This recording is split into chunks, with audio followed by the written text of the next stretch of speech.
మహిళలకు న్యాయం జరగాలి. రేవంత్ రెడ్డి వచ్చినా ఇంకెవరు వచ్చినా ఎవరు వచ్చినా మేము బిఎల్ఓలుగా వర్క్ చేస్తున్నాం, ఎంప్లాయీగా. మేము పొలిటీషియన్ గురించి మాట్లాడట్లేదు, రాజకీయంకి మాకు సంబంధమే లేదు. మా సెల్ఫ్ హెల్ప్ గ్రూప్స్ మా స్వయంగా మేము చేసుకుంటున్నాం. మాకెవ్వరు పొలిటికల్ సహాయం అవసరం లేదు. మాకు రేవంత్ రెడ్డి రాని, కేసీఆర్ రాని, కేటీఆర్ రాని, ఎవరు వచ్చినా సరే మాకు న్యాయం కావాలి. ఇంకొకటి ఏంటి సార్, మాకు అసలు రాజకీయంతో ఎట్టి పరిస్థితుల్లో మాకు సంబంధం లేదు.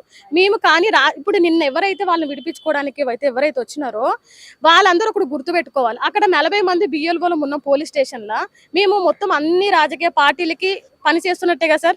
కనీసం అక్కడ అంత దాడి జరిగితే వచ్చి ఎవరైతే దాడి చేశారో వాళ్ళని సేవ్ చేశారు తప్ప అక్కడికి వచ్చి ఎవరైతే గాయపడిందో ఆ పాపను కనీసం పలకరించి ఏం జరిగిందమ్మని అడగడం కానీ, అక్కడ ఉన్న 40 మంది బిఎల్ఓలో ఎవరిని కూడా ఏం జరగడం లేదు సార్.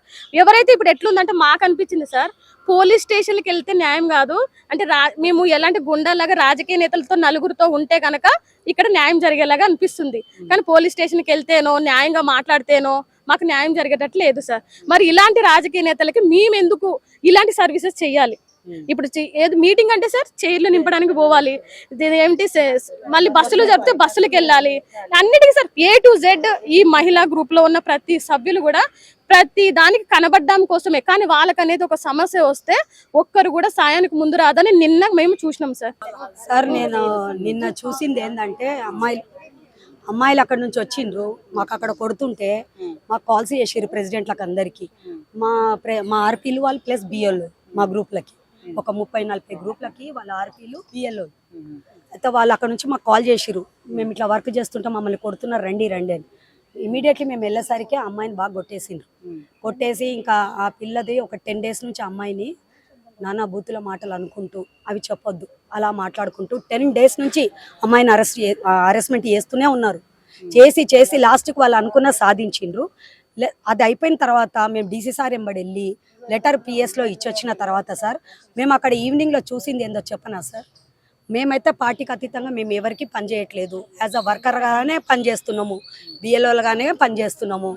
అక్కడ మన దాసోజీ శ్రవణ్ వాళ్ళు ఎవరైతే కొట్టినరో లేడీస్, ఆ లేడీస్ని భుజాల మీద చెయ్యేసుకుంటూ అమ్మా మీకు మేము ఉన్నాము, మీరు తప్పు చేయలేదు అంటే దానికి అర్థం ఏంది సార్? బిఎల్ఓని కొడితే, ఆడపిల్లని కొడితే వచ్చి ఆ ఆడపిల్లని పలకరియకుండా దాసోజీ శ్రవణ్ వచ్చి మీదేం తప్పులేదమ్మా అని వాళ్ళ ఆడవాళ్ళకి చెప్పుకుంటూ అట్లా చెప్పడం ఎంతవరకు కరెక్ట్? ఆమె భుజం మీద చెయ్యేసి ఒక 30 మంది మొగలతోని అతను మూవ్ అవుతున్నాడు, మొత్తం బీఆర్ఎస్ పార్టీ వాళ్ళతోని. ఆ ఇన్సిడెంట్ బీఆర్ఎస్ పార్టీ జరిగింది. నెక్స్ట్ మన విజయారెడ్డి కాంగ్రెస్, ఆమె ఏం చేసింది, ఆమె కూడా వచ్చి పోనీ లేడీయా కదా ఆమె కూడా, మరి ఒక ఆడపిల్ల కొట్టినప్పుడు దగ్గర వచ్చి అడగాలనా వద్దా?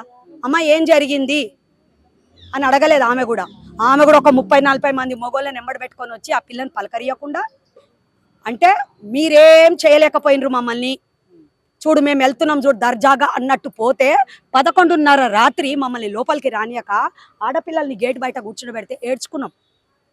10 మంది ఆడోళ్ళము చిన్న పిల్లలతోని ఇళ్ళలో వదులుకొని భర్తలకు చెప్పుకొని వచ్చి కూర్చుంటే కనీసం పోలీసు వాళ్ళు కూడా మాకు సాయం చేయలేరు, లోపలికి వదలలేరు. వాళ్ళ లోపల ఉన్న పిల్లలు కళ్ళు తిరిగి పడిపోయినారు, కొట్టిన పిల్లలు. కనీసం వాళ్ళకు ఒక డ్రింక్స్ ఇద్దామన్నా మమ్మల్ని లోపలికి రానియలే, కనీసం ఏదైనా ఫుడ్ పెడదామన్నా మమ్మల్ని లోపలికి రానియలే. అంటే వాళ్ళకి ఇచ్చినంత ప్రిఫరెన్స్ మాకు ఇవ్వలేదు. అంటే మేము ఒక ఎంప్లాయీస్ అయి ఉండి కూడా మేము వర్క్ చేస్తుంటే మాకు ఇయ్యని ప్రిఫరెన్స్ పొలిటికల్కి ఎందుకు ఇస్తున్నారు? మాకు అది కావాలా సార్? కాకపోయినా సార్ ఇప్పుడు మేము ఏమంటున్నామంటే, ఇప్పుడు ఎవరైతే వచ్చి వాళ్ళని సేవ్ చేసి తీసుకెళ్లారో అలాంటి వాళ్ళు అలాంటి రౌడీల దగ్గర ఓటు వేయించుకోవాలి సార్. గల్లీకు వచ్చి ఏ మహిళని మాత్రము ఓటు అడగవద్దు. ఎందుకంటే మాకు ఎంత మాత్రం సెక్యూరిటీ కల్పించని వీళ్ళు ఓటు అడగడానికి మా ఏరియాకి ఎట్లొస్తారు, మమ్మల్ని ఎందుకు అన్నిటికీ తిప్పుతారు.